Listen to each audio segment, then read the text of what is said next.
One Night Ultimate Werewolf Daybreak is a social deduction game for 3 to 7 players.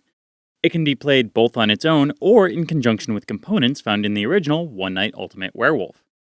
This video will explain each of the game's 11 roles. For a basic overview of how to play, see the basic overview video.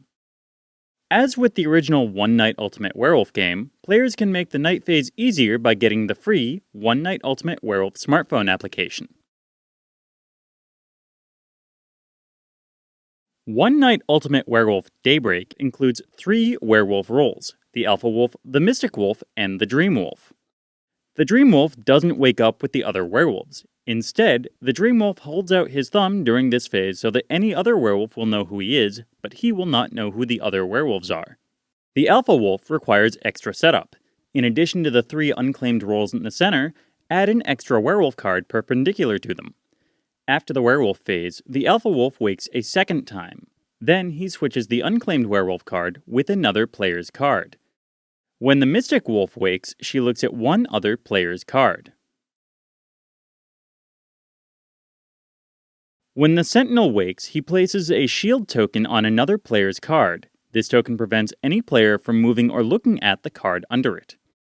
When the Apprentice Seer wakes, she can look at one card in the center. When the Paranormal Investigator wakes, he may look at up to 2 players' cards.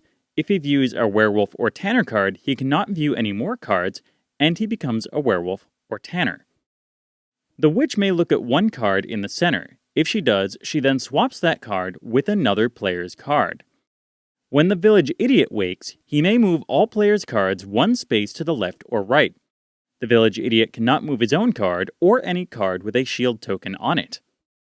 The Revealer turns over one player's card. If the card is a Werewolf or a Tanner, the Revealer must turn the card face down again. If it is not, the card remains revealed during the day phase. The Bodyguard doesn't wake during the night. Instead, whichever player the Bodyguard points to during the vote cannot be killed. If the Bodyguard points at the player with the most votes, kill the player with the second most votes instead. The Curator takes an artifact token and puts it on another player's card. If a player wakes with an artifact token, they look at it at the start of the day. They are not allowed to show their artifact to other players, but can say whatever they like about the token so long as they don't violate its effect. The Void of Nothingness has no effect. A player with the Mask of Muting can't speak. They are still allowed to gesture or use other means of communication. A player with the Shroud of Shame must turn away from the table. A player who finds the Claw of the Werewolf becomes a werewolf. A player who finds the Brand of the Villager becomes a villager, and a player who finds the Cudgel of the Tanner becomes a Tanner.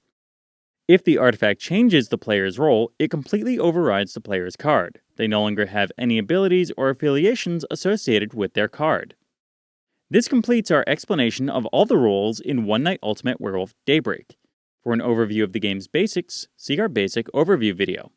This has been a Clever Move Quick Play. For more board game information, news, and fun, visit clevermovegames.com.